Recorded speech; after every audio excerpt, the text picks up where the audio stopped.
Good morning, everyone. A very warm welcome to the first chapter of organizational development. Gone are the days when the assets meant money, land, or machinery. Intangible assets like knowledge, competencies of employees, customer relationships, innovation, etc., have gained a lot of significance in today's business. Only the fittest survives, and the fittest organizations are the ones which focus on change and manage their intangible assets. Changing business scenarios and increasing importance of intangible assets have led to the emergence of organizational development. Now, changing business scenario, change is actually being seen in every facet of business, and the pace at which change is happening is exponential and alarming. Some of the key factors that have led to change in business scenario are mentioned below. So the first one is the information economy. Despite the fact that we still think we live in an industrial society, we have in fact turned into an economy based on the creation and distribution of information. Having said that, stronger digital presence we have, the more we can grow is the new mantra for growth. The next one is the technology and the human scale. The trend is in dual direction, high tech and high touch.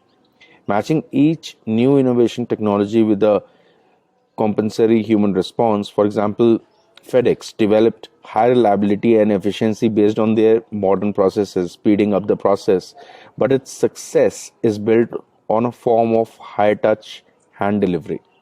Now, the emergence of a global economy, we are no longer operating with a self sufficient, isolated national economy system. We must acknowledge that we are a part of global economy and we have impacts of whatever happens across the globe. Hierarchy is replaced by informal networks. Favoring informal networks is a major trend as they flourish in a variety of ways with suppliers, between competitors, internally and globally.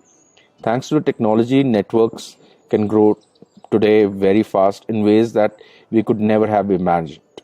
As a result, when everyone hears about everything at the same time, everyone gets to be equally well informed. Another point is more choices. Our society is growing from a narrow either or society with limited range of personal choices to a freewheeling society with multiple options for all. Now, the power of small businesses have also increased because the small businesses are growing to be even more important with a stronger part of it in generating the wealth of the future. Unless big organizations rebuild themselves as a collection of small companies, they will simply go out of business. So that is the power of small businesses that have been built with time. Now let's look at some of the popular products and brands that don't exist anymore. So the first one is the famous typewriters, which ruled the world for a century. Its first version saw the light in 1868, and many of us learned to write in one of these. Evolution of keyboards led to the discontinuation of these typewriters completely. Now, the second example is Sony Ericsson mobile phones, which were considered as the entertaining one in the world, especially the Walkman branded W series music phones. With phones becoming much more advanced, Sony felt it was hampered by the fact that Ericsson did not bring much to the table with regards to the smartphone segment and eventually discontinued the partnership. Another classic example is Ambassador car. Ambassador was one of the first cars to be built in India just after a decade of independence. Towards the end of its life cycle, the Ambassador failed to keep up with the technology, comfort, and there existed better cars on roads, and declining scales led Hindustan Motors ceasing the production of the. Now, let's look at the increasing importance of intangible assets.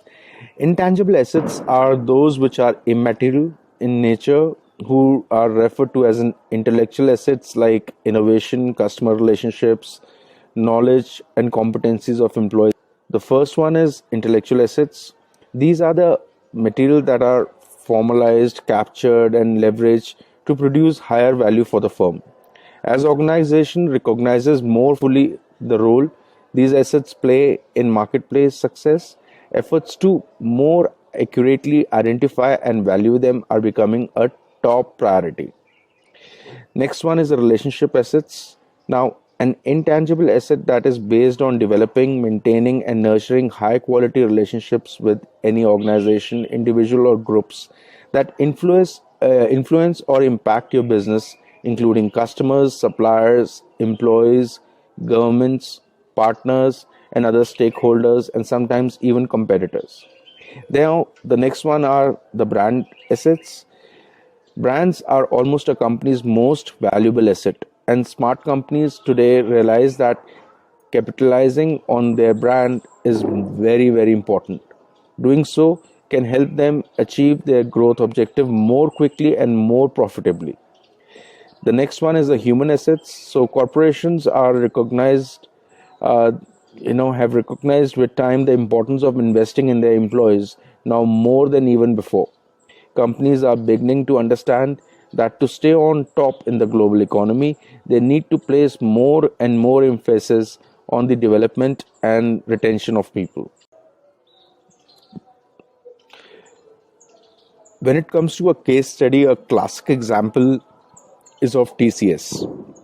Now, in the years 1998 to 99, TCS had grown into the largest Indian software company, and till date, it is the biggest profit center of Tata Group.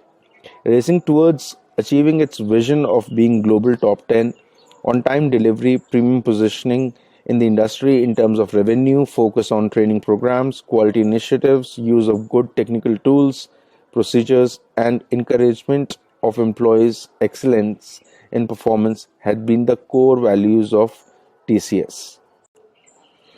But like any other organization, TCS also faced certain issues.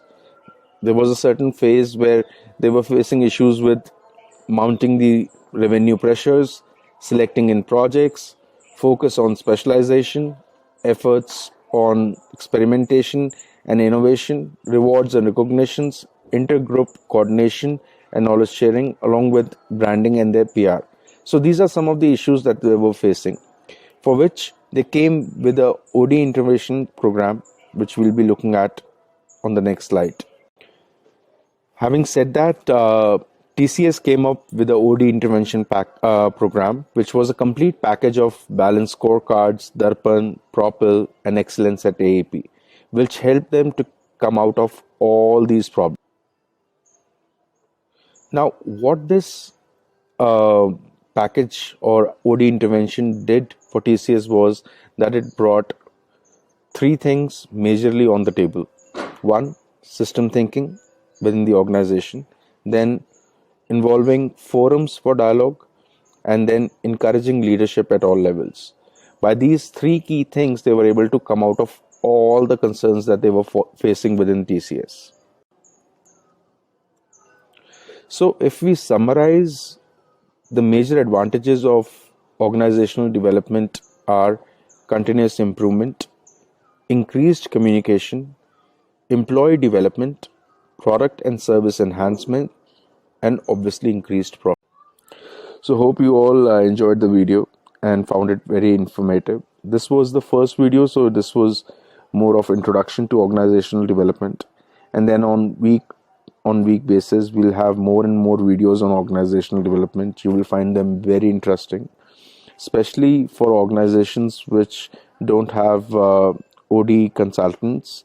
They will find it very easy and very interesting actually, because there would be a lot of things which you can replicate in the organization.